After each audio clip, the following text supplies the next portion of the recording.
Hello guys, welcome, വണക്കം. അല്ല പിന്നെ വേണ്ട വേണ്ട വേണ്ട എന്ന് വയ്ക്കുന്ന സമയത്ത് ഇതെന്തോ കാണിക്കുന്നേ. ഓക്കെ, ഞാൻ പറയാണ്ട് വിഷയത്തിലേക്ക് വരാം. അതിനു മുമ്പ് ബിഗ് ബോസ് കാണുന്ന കുറേ അധികം ആൾക്കാർ എനിക്ക് മെസ്സേജ് അയച്ചിട്ടും കമൻറ്റ് ബോക്സിലൊക്കെ പറയുന്നത് നിങ്ങൾ റിവ്യൂ ചെയ്തില്ലേ, എന്ത് പറ്റി ഇതൊക്കെ പറഞ്ഞിട്ട്. ആക്ച്വലി നിങ്ങൾ പറയൂ, ഈ സീസൺ ഇതിന് മുൻപുള്ള സീസണൊക്കെ കണ്ടിട്ടുള്ള ആൾക്കാരെന്നുള്ള നിലയ്ക്ക് ഈ സീസണെ നിങ്ങൾ മറ്റുള്ള സീസൺ വെച്ച് കമ്പാരിസൺ നടത്തി കഴിഞ്ഞാൽ എങ്ങനെയുണ്ട് സീസൺ?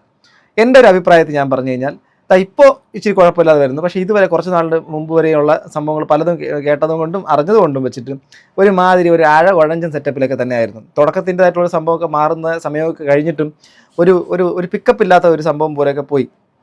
ചില ആൾക്കാരുടെയൊക്കെ ഷോ ഓഫ് കണ്ടു കഴിഞ്ഞാൽ സംഭവം വെറും അട്ടർ നോൺസെൻസ് എന്നുള്ള രീതിയിൽ ഭയങ്കര ഒരു നന്മമര ഷോ ഒന്നുമല്ല എങ്കിലും.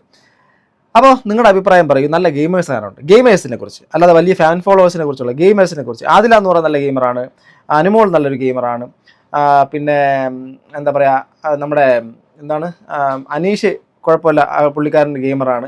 അങ്ങനെ കുറച്ചൊരു ഗെയിമേഴ്സാണ്. നിങ്ങളുടെ അഭിപ്രായത്തിൽ ബെസ്റ്റ് ഗെയിമേഴ്സ് ആരൊക്കെയാണെന്ന് ഒന്ന് കമൻറ്റ് ചെയ്യൂ, അറിയാൻ വേണ്ടിയിട്ടാണ് കേട്ടോ. അപ്പാനി ശരത്തൊക്കെ വെറും വേസ്റ്റ് ആണെന്ന് പറയാതിരിക്കും. അപ്പാനി ശരത്ത്, അക്ബർ ഖാൻ, പിന്നെ ആര്യൻ, പിന്നെ റന ഫാത്തിമ, പിന്നെന്താണ് അങ്ങനെ കുറച്ച് പേരുണ്ട്. എനിക്ക് അവരുടെ ഒരു ഗെയിമൊന്നും എനിക്ക് വ്യക്തിപരമായിട്ട് ക്ലിപ്പുകൾ കണ്ടതിൻ്റെ അടിസ്ഥാനത്തിൽ ലൈവൊന്നും ഞാൻ കണ്ടിട്ടില്ല. ഓക്കെ, നിങ്ങൾ പറയും. ഇപ്പോൾ എനിക്ക് ഈ ദിവസങ്ങളിൽ കഴിഞ്ഞ ദിവസം അയച്ചു കിട്ടിയിട്ടുള്ള സംഭവത്തിനെ കുറിച്ചാണ് ഇന്ന് പറയാൻ വേണ്ടിയിട്ട് വന്നത്. എന്തോന്നടേ ഇത്, എന്തോ ഈ കാണിക്കുന്നേ? എന്താ ഈ കാണിക്കുന്നത്? ഞാൻ വീഡിയോ പ്ലേ ചെയ്ത് സ്ക്രീൻ റെക്കോർഡ് ഇട്ട് സൈഡിൽ വെച്ച് കാണിക്കാൻ പറ്റത്തില്ല. അതുകൊണ്ട് നിങ്ങളെ ഞാൻ കേൾപ്പിക്കാം. കാണുന്നുണ്ടല്ലേ? റന ഫാത്തിമ അവിടെ എവിടെ നിൽക്കുന്നു? കിച്ചണിൽ നിൽക്കുന്നു. കിച്ചണിൽ നിന്നിട്ട് കുക്ക് ചെയ്യുന്നതിൻ്റെ ഇടയ്ക്ക് നിന്നുകൊണ്ട് പുള്ളിക്കാരത്തി നൈസായിട്ട് ഒരു സ്പൂൺ എടുക്കുന്നു. പഞ്ചസാരയാണോ എന്തോ സംഭവമാണോ, എന്തായിരുന്നാലും എന്തോ കഴിക്കാൻ പറ്റുന്ന സാധനം ഡയറക്റ്റ് ആയിട്ട് അങ്ങ് വായിക്കാത്തോട്ടേക്ക് തട്ടുന്നതാണ് അത് കാണുന്നത്. എന്നിട്ട് അതേ സ്പൂണ് കൊണ്ട് മറ്റൊരു ആഹാര സാധനത്തിൻ്റെ അകത്തേക്ക് ആ സ്പൂണ് എടുത്തിടുന്നു. അതിനെ എന്താണോ ഉണ്ടാക്കുന്നത് അതിൻ്റെ പുറത്തേക്ക് വിതറുന്നു. മനസ്സിലാവുന്നുണ്ടോ?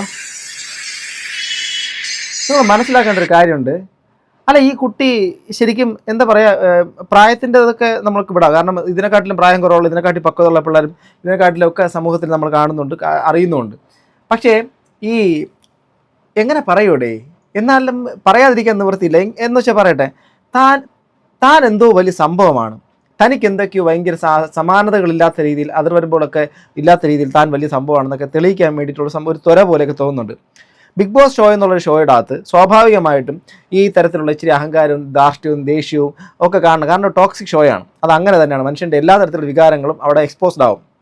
അതൊക്കെ വേണം, ഇല്ലെങ്കിൽ പറ്റത്തില്ല. സർവൈവൽ ഷോ ആയതുകൊണ്ട് തന്നെ എല്ലാം വരും, അത് കടന്നു പോകണം.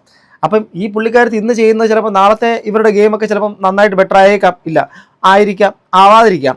പക്ഷേ ഞാൻ ഇതുവരെ ഒരു അഭിപ്രായങ്ങളും മൊത്തത്തിൽ ഇതിനെക്കുറിച്ചുള്ള പല ക്ലിപ്പുകളും ഇതൊക്കെ കണ്ടതിൻ്റെ അടിസ്ഥാനത്തിൽ ഞാൻ പറയാം, എന്തൊരു കാൻഡിഡേറ്റ് ആണിത്.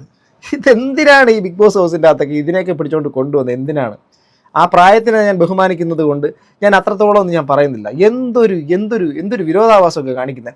കഴിക്കുന്ന ആഹാരത്തിൻ്റെ ആ ഒരു സംഭവത്തിൻ്റെ അകത്ത് സ്പൂൺ എടുത്ത് വായിക്കാത്തിട്ട് കഴിച്ചതിന് ശേഷം അടുത്ത് അതേ സാധനം എടുത്തിട്ട് ക്ലിപ്പ്. അപ്പം വൃത്തിയുടെ കാര്യം, ഇപ്പം ഞാൻ കണ്ടു, നമ്മുടെ ഈ രേണു സുധിയുടെ തലയ്ക്കകത്ത് നിറയെ പേനുമായിട്ട് ബിഗ് ബോസ് ഹൗസിൻ്റെ അകത്ത് നിൽക്കുന്നു. അവരുടെ തലയിൽ മറ്റേ എക്സ്റ്റൻഷൻ എന്തോ ചെയ്തിട്ട് മുടി നീട്ടിയൊക്കെ വെച്ചിട്ടുള്ള പരിപാടികളൊക്കെ പറഞ്ഞ് അങ്ങനെ ഒരു സംഭവമായിട്ട് ബിഗ് ബോസ് ഹൗസിനകത്ത് കയറിയിട്ടുണ്ടെങ്കിൽ 100% തെറ്റാണ്. കാരണം ഒരുപാട് കണ്ടസ്റ്റൻസ് ഉള്ളതാണ്. സ്വാഭാവികമായിട്ട് പേൻ ഒരാളുടെ തലയിലുണ്ടെങ്കിൽ അടുത്ത് നിൽക്കുന്ന മറ്റൊരാൾക്കാരുടെ തലയിലേക്ക് കയറുന്ന വലിയ താമസമൊന്നും വേണ്ട. അങ്ങനെയുള്ള രേണു ബിഗ് ബോസ് ഹൗസിൽ നിന്ന് പുറത്തേക്ക് പോകണമെന്ന് പറഞ്ഞ് ഒരു വീഡിയോയും ഞാൻ കണ്ടിട്ടുണ്ടായിരുന്നു. അപ്പോൾ സത്യം പറഞ്ഞ ബിഗ് ബോസ് ഒന്നുകിൽ അതിനോട് ട്രീറ്റ്മെൻറ്റ് ചെയ്യാനുള്ള സംഭവങ്ങൾ, ഹെയർ എക്സ്റ്റൻഷൻ ഉണ്ടെങ്കിൽ അത് നേരാമണ്ണം കഴുകാനോ കുളിക്കാനൊന്നും പറ്റാത്തില്ലെങ്കിൽ നാറി നശിച്ച് ആ ബിഗ് ബോസ് ഹൗസിൻ്റെ അകത്ത് അവർ അലമ്പാവും. അത് വൃത്തിയില്ലായ്മയാണെന്നുള്ള രീതിയിൽ ഇവരെ എടുത്ത് കളയണമെന്നുള്ള രീതിയിൽ ഇന്നും ആ ബിഗ് ബോസ് ഹൗസിനകത്ത് ഒന്നും ചെയ്യാത്ത, അവിടെ ഒരു തരത്തിലൊരു ഗുണവും ദോഷവും ഒന്നും ചെയ്യാതെ അവർ സൈഡിൽ കൂടെ ഈ ബിഗ് ബോസ് ഹൗസിലേ പറ്റാത്തൊരു കണ്ടസ്റ്റൻ്റ് ആയിട്ടുള്ള രേണു സുധി അവിടെ കൂടെ കിടന്ന് കറങ്ങുമ്പോഴും ഇന്നും പുറത്ത് ബിഗ് ബോസ് ഹൗസിൻ്റെ അകത്തുള്ള രേണുവെക്കുറിച്ച് എന്തെല്ലാം ചർച്ച നടക്കുന്നു. ഈ രണ എന്ന് പറയുന്ന ഈ പെൺകുട്ടിയുടെ ഈ ഒരു ആക്ടിവിറ്റിയെക്കുറിച്ച് എന്താണ് നിങ്ങൾക്ക് പറയാനുള്ളത്? ഇതും വെച്ചിട്ട് നമുക്ക് ഹൈജീനിക്കിനെ എങ്ങനെയാണ് നമുക്ക് ഇവാലുവേറ്റ് ചെയ്യാൻ വേണ്ടിയിട്ട് പറ്റുന്നത് ഒന്ന് മനസ്സിലാക്കണം. ഈ ന്യൂജൻ കാഴ്ചപ്പാടുകൾ ഇങ്ങനെയാണെന്ന് തോന്നിപ്പിക്കുന്നതാണോ? കഴിഞ്ഞിട്ടില്ല. ഈ പെൺകുട്ടിയുടെ വേറെ കുറച്ച് സംഭവങ്ങളും കൂടെ. നമ്മുടെ ഒരു സുഹൃത്തിൻ്റെ തന്നെ ചാനലിൽ അവൻ റിയാക്ട് ചെയ്തിട്ടുള്ള സംഭവത്തിൻ്റെ അകത്ത് വന്ന ക്ലിപ്പുകളാണ്. അതിനകത്ത് നമ്മുടെ ഈ അനുമോൾ പട്ടി, അക്ബർ പട്ടി, റണ ഫാത്തിമ, എന്തോ അങ്ങനൊരു സംഭവം, ഭൂലോക ദുരന്തം എന്ന് പറയുന്ന സംഭവമാണ്. എന്താണെന്ന് നോക്കാം.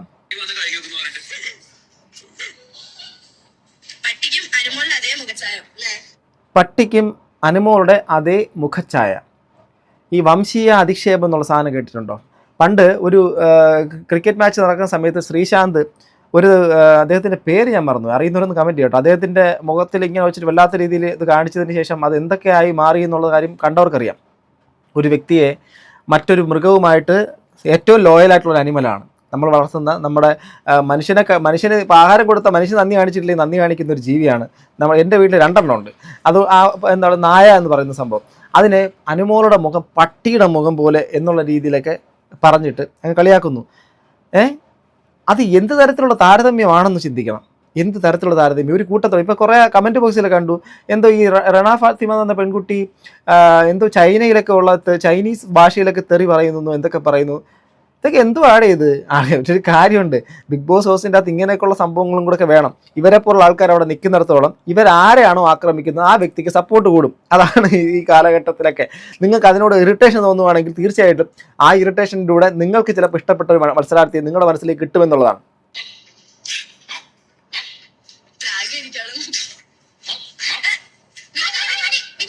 ആരൊക്കെയാ? അപ്പാനി, ശരത്ത്, റണ ഫാത്തിമ. ഇത് ഏത് കോണ്ടെക്സ്റ്റ് ആണ്? ഇതിപ്പോൾ ഈ ദിവസങ്ങളിലെല്ലാം ഉള്ളതാണ്. ഈ സമയം പട്ടിവിളി കുറച്ച് ദിവസം കൊണ്ട് ഞാൻ കേൾക്കുന്നുണ്ട്. അത് ഇത്രത്തോളമൊക്കെ ആയി മാറിയത് ഇപ്പോഴാണ് കാണുന്നത്.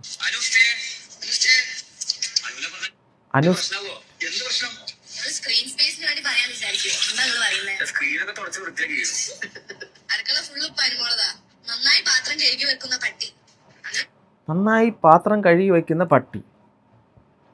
ഇതെന്തെങ്കിലും വേറെ ടാസ്കിൻ്റെ ഇടയിലല്ലോ ആണോ? കാരണം ഇങ്ങനെ വിളിക്കാം, എന്തെങ്കിലും മൃഗങ്ങളുടെ പേര് പറഞ്ഞ് വിളിക്കാം, അല്ലെങ്കിൽ മൃഗത്തിനെ പോലെ നമുക്ക് അവരോട് പെരുമാറാം എന്നുള്ള ഒരു ടാസ്ക് ബിഗ് ബോസ് ചിലപ്പം അങ്ങനെയുള്ള ടാസ്കുകൾ കൊടുക്കും.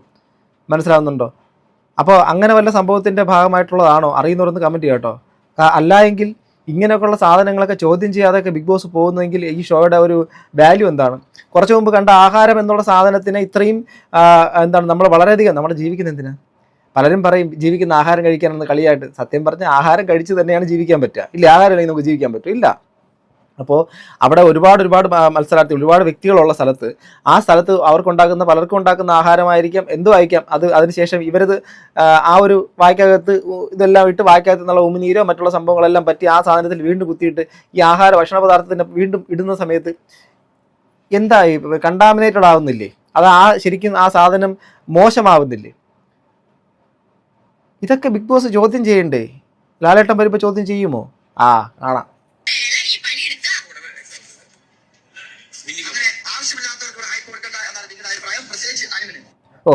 ആവശ്യമില്ലാത്തവർക്ക് ഹൈപ്പ് കൊടുക്കണ്ടെന്ന് പറയുന്നത് ആരാ?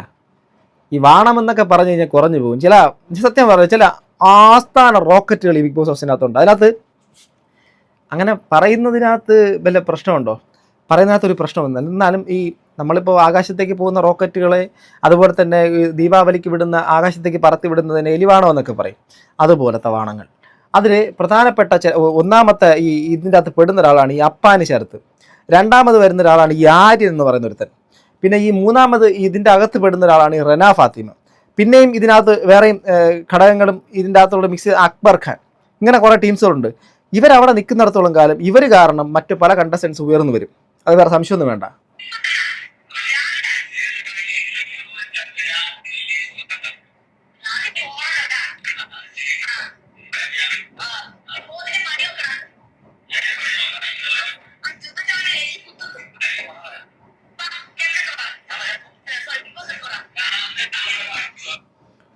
പോടാ എന്നല്ല, പട്ടി എന്ന് വിളിക്കാനാണോ അച്ഛനമ്മ പഠിപ്പിച്ചത്? അനുമോൾ പട്ടി, അക്ബർ. സോ നിങ്ങൾക്ക് എന്ത് തോന്നി? പട്ടി എന്നുള്ള രീതി വരാം. പട്ടി എന്ന് വിളിക്കുന്നത് അത് നമ്മൾ കൂട്ടുകാരൊക്കെ നീ വാടാ പട്ടി എന്നൊക്കെ പണ്ട് കാലങ്ങളിൽ കൊച്ചിയിലെ നീ പട്ടി, തെണ്ടി, നാറി എന്നൊക്കെ നമ്മൾ പറയുന്നത് പണ്ടത്തെ ഏറ്റവും വലിയ ആസ്ഥാന തെറികളായിട്ട് കേട്ടിരുന്ന ഭാഷകളാണ് കുട്ടികളുടെ ഇടയിൽ. നീ എന്തിനാ അവനെ പട്ടി എന്ന് വിളിച്ചത് എന്നൊക്കെ ചോദ്യം ചെയ്തിട്ട് വീട്ടുകാർ അടിക്കുന്ന ഒരു പരിപാടിയൊക്കെ ഉണ്ടായിരുന്നു. പണ്ട് പട്ടിയാണ് ഏറ്റവും വലിയ തെറി. പക്ഷെ പിൽക്കാലത്തൊക്കെ മാറി. നമ്മൾ പിന്നെ വേറെ പലതും ഏറ്റെടുത്തല്ലോ. കാരണം ആസ്ഥാന സെറ്റപ്പിലേക്ക് മാറുമ്പോൾ പിന്നെ ലോകത്തുള്ള എല്ലാ തെറികളും നമ്മൾ പഠിക്കുമല്ലോ. അപ്പം ഇത് ഒരു പബ്ലിക് റിയാലിറ്റി ഷോയാണ്. നമ്മുടെ മലയാളത്തിൻ്റെ മഹാനടൻ ലാലേട്ടൻ വന്ന് അവതരിപ്പിക്കുന്നൊരു ഷോയാണ്. ആ മഹാനടൻ ലാലേട്ടൻ വന്ന് അവതരിപ്പിക്കുന്ന ഷോയ്ക്കകത്ത് അദ്ദേഹത്തിൻ്റെ പേരും പറഞ്ഞ് അദ്ദേഹത്തിൻ്റെ വീടിൻ്റെ ഉള്ളിൽ നിൽക്കുന്ന ആൾക്കാർ വിളിക്കുന്ന ഒരു സംഭവമാണ് നല്ല ഒന്നാം തരം പട്ടി പറ്റത് മറിച്ചെന്നൊക്കെ പറഞ്ഞ പോലെ വ്യക്തിഹത്യാപരമായിട്ടുള്ള കാര്യങ്ങൾ ചെയ്യുന്ന അങ്ങേയറ്റ ടാർണിഷ് ചെയ്യുന്ന സംഭവങ്ങളൊക്കെ അനുവദിച്ച് കൊടുക്കുന്നതാണ് ബിഗ് ബോസ് ഷോ എങ്കിൽ പൊളിയായിട്ടുണ്ട്. Big boss പൊളിയായിട്ടുണ്ട്. ഇത് മാത്രം പോരാ, ഇനി മൈ വെച്ചിട്ടുണ്ട്, പൂ വെച്ചിട്ടുണ്ട്, കാ വെച്ചിട്ടുണ്ട്, താ വെച്ചിട്ടുണ്ട്. അതും കൂടെ ഒക്കെ അങ്ങോട്ട് വിളിപ്പിക്കണം. എന്നിട്ട് ലാലേട്ടൻ്റെ അടുത്ത് പറഞ്ഞു, മോനെ സൂപ്പറായിട്ടുണ്ട് മോനെ, മോനെ വിളിക്കും മോനെ, അക്ബറെ ഇനി വിളിക്കും മോനെ, മോളെ റെനെ മോളെയും വിളിക്കും മോളെ, ഇനി തായും പൂവൊക്കെ വെച്ച് വിളിക്കും മോളെ, ഏട്ടനുണ്ട് കൂടെ എന്ന് പറയും. അങ്ങേയറ്റം ബഹുമാനമുള്ള വ്യക്തിയാണ് ലാലേട്ടൻ. അങ്ങേയറ്റം എനിക്ക് ബഹുമാനമുള്ള ഒരു വ്യക്തിയാണ് ലാലേട്ടൻ. സീരിയസ്ലി മുൻകാല സീസണുകളിൽ എനിക്ക് പല കാര്യങ്ങൾ അദ്ദേഹത്തിന് വിമർശിക്കാനടുത്ത് ഞാൻ വിമർശിച്ചിട്ടുണ്ട്. പക്ഷെ ഞാൻ ഒരു കാര്യം പറയാം, ഇപ്പോഴും ഞാൻ പറയാം, അദ്ദേഹത്തിനെ പോലൊരു മഹാനടൻ, ഒരു മഹാമേരു അവിടെ നിന്നിട്ട് ആ വ്യക്തി നടത്തുന്ന ഒരു ഷോ, അദ്ദേഹം ഹോസ്റ്റായിട്ടുള്ള ഷോയ്ക്കകത്ത് നടക്കുന്ന ഈ തരം നാറിയ പ്രവണതകളെ അതിനെ ഒതുക്കാൻ വേണ്ടിയിട്ട് ഈ ഒരു ടീമുകൾക്ക് കഴിഞ്ഞിട്ടില്ലെങ്കിൽ മുൻകാല സീസണുകളിലുള്ള പല ആൾക്കാരെ ഈ സീസണിൻ്റെ അകത്ത് മാറ്റി അതിനകത്ത് നിന്ന് മൊത്തം ശുദ്ധി കലശം നടത്തി നമ്മളെല്ലാം ജനങ്ങൾക്ക് ജനകീയമായിട്ടുള്ള സംഭവമാണ് കൊടുക്കുന്നുള്ള കാര്യം പറഞ്ഞുകൊണ്ട് കൊണ്ടുവന്നൊരു ഷോ ഇത്രമാത്രം വൃത്തികെട്ട നോൺസെൻസ് ആയിട്ട് കൊണ്ടുപോകാനാണോ? പ്രൊവോക്ക് ചെയ്യണം, വേണം. ഇറിറ്റേറ്റ് ചെയ്യണം, വേണം. ഒരാളെ മാനസികമായിട്ട് തകർക്കണം, തളർത്തണം, ഇതെല്ലാം വേണം. അവിടെ നിന്ന് പുറത്താക്കണം. ഇതെല്ലാം ചെയ്യാൻ വേണ്ടിയിട്ട് ആതിരയും നൂറേയും തെറി പറഞ്ഞിട്ട് ചെയ്തോ? ഇല്ലല്ലോ. ഇവിടെ വേറെ ഗെയിമേഴ്സ് ഉണ്ടല്ലോ, അവരും കളിക്കുന്നുണ്ടല്ലോ. എന്ത് ഇത് മാത്രം, ഇവർ മാത്രം എന്താ ഇങ്ങനെ? സോ പിന്നൊരു കാര്യം, ഇവിടെ ഉള്ളതേ ഇതിലൂടെ വരൂ. മനസ്സിലാകുന്നുണ്ട്? ഇതിനകത്തുള്ളതേ ഇതിലൂടെ വരൂ. ഇതിനകത്തില്ലാത്തത് ഇതിലൂടെ വരത്തുമില്ല. അത് ഷോയ്ക്കകത്തുള്ളവർക്കാണെങ്കിലും ഷോ നടത്തിപ്പുകാരുടെ ഉള്ളിലുള്ളവരാണെങ്കിലും എന്താണെങ്കിലും അതുള്ളതേ പുറത്തേക്ക് വരുള്ളൂ. ഇനി ഇത് തന്നെ പുറത്തേക്ക് പോകണമെന്ന് ചിന്തിച്ചിട്ടാണ് ഇനി ഇതിനെക്കാട്ടും കൂടുതൽ തെറികളാണ് ഈ ഒരു സീസൺ 7ന്റെ പണി എന്നല്ലേ പറയുന്നത്. 7ന്റെ പണി എന്ന് വെച്ചാൽ പ്രേക്ഷകർ കേൾക്കേണ്ട തെറികളാണ്, അല്ലെങ്കിൽ പ്രേക്ഷകരെ മുമ്പിൽ ഇങ്ങനെ നിൽക്കുന്ന മറ്റൊരു വ്യക്തികളെ ഇങ്ങോട്ട് വ്യക്തിഹത്യ ചെയ്യുന്നതാണ് ഇതിൻ്റെ അകത്തുള്ള ഷോയുടെ ഒരു വാല്യൂ എങ്കിൽ ആ 7ന്റെ പണി ഇനിയും കൂടുതൽ തരൂ. ഇതിനെക്കാട്ടിലും കൂടുതൽ വരും. അതിന് കൂടുതൽ റിന ഫാത്തിമമാരെ കയറ്റു, കൂടുതൽ അക്ബർ ഖാൻമാരെ കയറ്റു, കൂടുതൽ എന്താ പറയുക അപ്പാനി ശരത്തുമാരെ അതിനകത്ത് കയറ്റു, കൂടുതൽ ആര്യനെ പോലുള്ളവന്മാരെ കയറ്റു. എന്നിട്ട് ഈ ഷോ അടിപൊളിയാക്കൂ. ഞാൻ ഈ പ്രതികരിക്കണ്ട എന്നൊക്കെ വിചാരിച്ചിട്ട് നമ്മൾ സൈഡിൽ കൂടെ മിണ്ടാതെ നിൽക്കുക വേണ്ടെന്ന് വിചാരിച്ചിട്ടാണ്. ഇത് നമ്മളെ സുഹൃത്തുക്കൾ അയച്ചു തന്നു.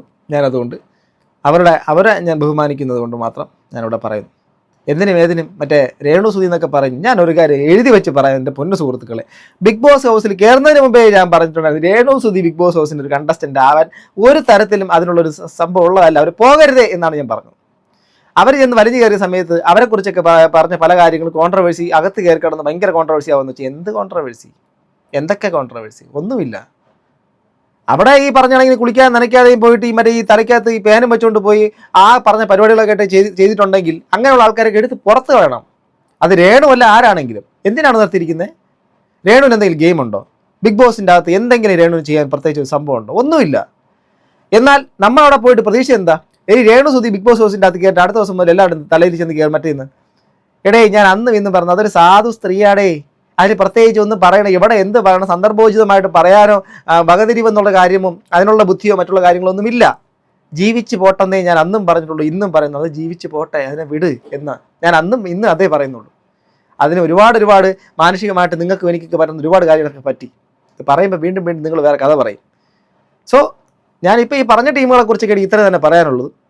അതിനകത്ത് ഈ പറഞ്ഞ ഗെയിം പോലും ഇല്ലാത്ത രേണു സുധി അടക്കമുള്ള ആൾക്കാരെ എടുത്ത് കളഞ്ഞിട്ട് നല്ല വൈൽഡ് കാർഡുകളെ കൊണ്ടുവന്ന് ആ ഗെയിമിനെ ഒന്ന് കൊഴിപ്പിക്കുക. കാണാൻ വേണ്ടിയിരിക്കുന്ന ആരാധകന്മാർ മൂ ആക്കുന്ന പരിപാടി ഉണ്ടല്ലോ, ആസൈ പുന്നകൈ മൂഞ്ചിയിൽ ആക്കരുത് ആൾക്കാരെ. ഗൈസ് നിങ്ങളുടെ അഭിപ്രായം അത് കമൻറ്റ് ബോക്സ് രേഖപ്പെടുത്തിയാലും അടുത്ത വീഡിയോ വീണ്ടും ഗൈസ്.